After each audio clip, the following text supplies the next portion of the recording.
Здравствуйте, дорогие друзья, я доктор Роман Чандра, я сейчас нахожусь в Ятхарт госпиталь Гретер Ноэда. Это рядом Дели. В первую очередь мы хотим вам поздравить с Новым годом, желаю вам успехов, удачи и всего хорошего. Сейчас я хочу с вами познакомиться. У нас рядом сидит доктор Мейджор Равишанкар, который директор гематология, онкология и пересадка костного мозга. Сейчас я несколько вопросов задам. Я хочу узнать, какой болезнь для гематоонкология, как лечение, какой симптом, какой жалобы и как это будет в дальнейшем успешным результатом. Boss, हम सबसे पहले जानना चाहेंगे आपसे कि हेमाटो ऑन्कोलॉजी से रिलेटेड जो बीमारियां हैं वो कौन कौन सी बीमारियां हैं कि आपको ये लगे कि हाँ ये ब्लड से रिलेटेड बीमारियां हैं और उसमें उपचार के क्या क्या समाधान हैं। पहले तो आपका बहुत बहुत प्रणाम। आपके दर्शकों को भी बहुत बहुत प्रणाम और नववर्ष की बहुत बहुत शुभकामनाएं। तो जैसे कि हम हेमेटोलॉजी के ऊपर डिस्कस करने वाले हैं, तो हेमेटोलॉजी हम बेसिकली दो पार्ट में डिवाइड करते हैं। एक होता है बेनाइन हेमेटोलॉजी और एक होता है मैलिग्नेंट हेमेटोलॉजी। जी। बेनाइन हेमेटोलॉजी में वैसी बीमारियां आती हैं जिसमें हम आमतौर पे कैंसर तो नहीं होता इमीडिएट, ऐसा नहीं है कि वो जान को खतरा होता है, बट अगर लंबे समय तक इसका इलाज नहीं किया गया तो जान जा सकती है। इस पर आमतौर पे कुछ ब्लड डिसऑर्डर जैसे कि sickle cell anaemia, thalassaemia, aplastic anaemia, इस तरह की बीमारियां होती हैं जिसमें ट्रांसप्लांट की ज़रूरत होती है। इसके अलावा मैलिग्नेंट बीमारियों की जब हम बात करते हैं तो इसमें आमतौर पे ब्लड कैंसर जैसे कि एक्यूट ल्यूकीमिया, लिम्फोमा, माइलोमा, इन तरह की बीमारियां होती हैं जिसमें कि कीमोथेरेपी और ट्रांसप्लांट की ज़रूरत होती है। Сейчас доктор говорит два вида болезнь гематология бывает. Первый это злокачественный болезнь кровь и доброкачественный болезнь кровь. Злокачественный, который есть, который талассемия и лимфома, и который в этом только нуждается пересадка костного мозга. А другие есть, которые лейкемия называется. В этом можно химиотерапия получить или таблетками можно это лечить. डॉक्टर साहब ये आप बताएं कि जैसे शुरुआती दौर में इन बीमारियों के ब्लड से रिलेटेड बीमारियों के जो जैसे आपने बताया कि बिनाइन है या फिर कैंसेरियस है, इसमें क्या शुरुआती दौर में क्या लक्षण होते हैं कि उन लोगों को ये पता चले कि हाँ हमें हेमाटोलॉजी डिपार्टमेंट में या किसी और डॉक्टर के पास जा कर के सलाह लेने की ज़रूरत है। तो जैसे कि अगर हम बेनाइन डिजीज़ की बात करें जिसमें थैलेसीमिया और सिकल सेल डिजीज़ आती है, तो ये जो है जन्मजात डिजीज़ होती है, जेनेटिक डिसऑर्डर होता है। तो इनके जो लक्षण हैं, हाँ जी, सिकल सेल और थैलेसीमिया, तो इनके जो लक्षण हैं वो बचपन से ही अर्ली चाइल्डहुड से आने शुरू हो जाते हैं। आमतौर पे 6 महीने से साल भर होते होते कई बच्चों को खून चढ़ाने की ज़रूरत पड़ती है और ये खून हर महीने लगभग चढ़ाना पड़ता है। और ऐसे बच्चों का ग्रोथ इफेक्ट हो जाता है, धीरे धीरे बीमार होने लगते हैं, इनको बार बार इन्फेक्शंस होते हैं और इनकी आमतौर पे 2 से 3 डिकेड की लाइफ होती है, 20 से 30 साल तक जीते हैं। बट अगर इनका टाइम पे डायग्नोसिस हो जाता है और टाइम पे ट्रांसप्लांट हो जाता है तो ये नॉर्मल ज़िंदगी जी सकते हैं। इसके अलावा जैसे कुछ प्लेटलेट डिसऑर्डर आपने सुना होगा, इम्यून थ्रोम्बोसाइटोपेनिक परफ्यूरा, ITP बोलते हैं। इसमें क्या प्लेटलेट की कमी हो जाती है तो ब्लीडिंग होने लगती है लोगों को, नाक मुंह से मसूड़े से ब्लीडिंग आएगी, इस चमड़े में ब्लीडिंग होती है। फिर एप्लास्टिक एनीमिया होता है जिसमें कि ब्लड के हर तरह के सेल्स कम हो जाते हैं, जैसे कि लाल खून, सफ़ेद खून, प्लेटलेट सारे कम हो जाते हैं और ये ब्लड बनते ही नहीं है शरीर में। तो ये वैसे तो कैंसर नहीं होता है बट कैंसर से भी खतरनाक बीमारी होती है और इसका भी अगर सही टाइम पे पकड़ में आ गया तो इसको बोन मैरो ट्रांसप्लांट से हम ट्रीट कर सकते हैं और ये पूरी तरह स्वस्थ हो सकते हैं। Доктор, сейчас ответил, есть же в этом генетический болезнь кровь, который 6 до лет, где-то 6 месяцев до 1 год, в этом есть жалобы, так что лихорадка будет, постоянно лихорадка будет, слабость, недомогание, аппетит не будет больного. И в этом кровотечение из носа или головного мозга, или из кожи бывает кровотечение. В этом нуждается сразу пересадка костного мозга. И еще есть апластическая анемия и тромбоцитопения. Тромбоцитопения в этом болезнь всегда Sinjatsa thrombociti, постоянно нуждается переливание крови или переливание тромбоцитов. Это тоже серьезный болезнь. Поэтому, ребята, внимание вы должны обращать. Если такой жалобы появится, постоянно лихорадка есть, иммунитет слабый есть, боль в суставах или боль в теле, и аппетит нет, вы должны сразу обращаться к врачу, гематология, и там правильно консультация получить и лечение получить. Я сейчас буду спрашивать доктор मेजर रविशंकरम как делается пересадка костного мозга. बस हम ये जानना चाह रहे हैं बीएमटी का क्या प्रोसीजर होता है। यदि बीएमटी हमें करना होगा तो हम किस टाइप से करते हैं। पहले रिमिशन पीरियड में लाते हैं, फिर उसके बाद उसके लिए क्या क्या करना होता है, क्या चीज़ें ज़रूरी होती हैं, इसमें रिस्क फैक्टर क्या होता है, कौन कौन सी मेडिसिन देना होता है। तो बीएमटी की अगर हम बात करते हैं तो बीएमटी बेसिकली दो तरह के होते हैं। एक ऑटोलोगस बीएमटी होता है और एक एलोजेनिक बीएमटी होता है। ऑटोलोगस बीएमटी हम लिम्फोमा और माइलोमा जैसी बीमारियों के लिए करते हैं, और एलोजेनिक बीएमटी जो है वो सिकल सेल थैलेसीमिया और लिम्फोमा, ऑटोलोगस लिम्फोमा और माइलोमा के लिए करते हैं। और एलोजेनिक जो होता है वो ल्यूकीमिया के लिए होता है, थैलेसीमिया के लिए होता है, सिकल सेल के लिए होता है और अन्य प्रकार के ब्लड कैंसर्स के लिए होता है। तो ऑटोलोगस में तो बेसिकली मकसद ये होता है कि हम हाई डोज में कीमोथेरेपी देते हैं जिससे कि उसके सारे ब्लड सेल मर जाते हैं और ब्लड सेल वापस अपने आप रीजनरेट हो पाए, उसके लिए हम पहले से उनका ब्लड सेल इकट्ठा कर लेते हैं। और वो एलोजेनिक में ना, एलोजेनिक ऑटोलोगस में जी ठीक है।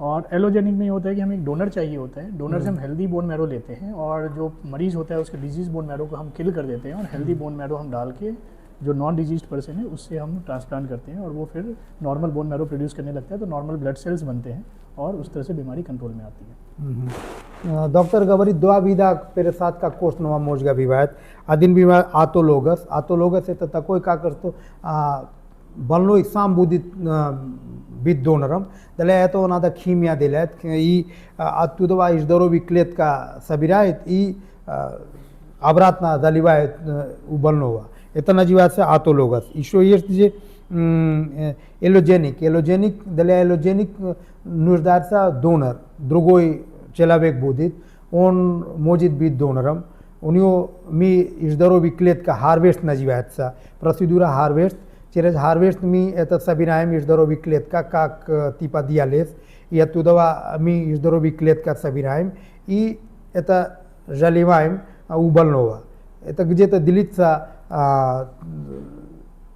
चास द्वा त्रिचसा हार्वेस्ट प्रोसीड्यूरा एता दिलित सा ई पतोम ओत कतोरी पेरसाद का मी कोष्णवा मोजगा दिलायम एलोजेनिक ई तिचनी पितना सी द्वा सी दिनै एता पलुचात सा ताकस तो क्लेत का कतोरी दोनों रामी पसा दिली एता तिचनी पितना सी द्वा सी दिनै बोदिताम रबोत पस्त पेन्ना दले एतवा मी दलजनी нуждат медальжини у него реанимация положить постоянно наблюдением врачом, потому что же это другой клетки, другой орган, другой человека. Поэтому для этого надо постоянно лекарство, может быть температура у больного, или может быть какой реакция больного, или какой другой жалобы начинается. Это все доктор должен это все наблюдать во время रेनिमासिया। बस यदि हम ये ट्रांसप्लांट कर देते हैं उसके बाद कौन कौन से चैलेंजेज आते हैं, जैसे GVHD जो है वो किस टाइप की होती है, ग्रॉस ये वर्सेस हॉर्स डिजीज जो है, और उसमें क्या क्या मेडिसिन देनी रहती है, कितने दिनों के लिए पेशेंट एडमिट होता है BMT के उसमें यूनिट में। तो हम अगर BMT की बात करें तो BMT में आमतौर पे 4 से 5 हफ्ते का एडमिशन होता है। ऑटोलोगस BMT में जनरली रिकवरी जल्दी हो जाती है, तो 3 से 4 हफ्ते में पेशेंट डिस्चार्ज हो जाता है। और ऑटोलोगस में जी, और इसमें GVHD का खतरा नहीं होता है क्योंकि इसमें खुद के सेल्स होते हैं, तो खुद के सेल से GVHD होता नहीं है। अब हम एलोजेनिक की बात करें तो एलोजेनिक 3 प्रकार के होते हैं बेसिकली।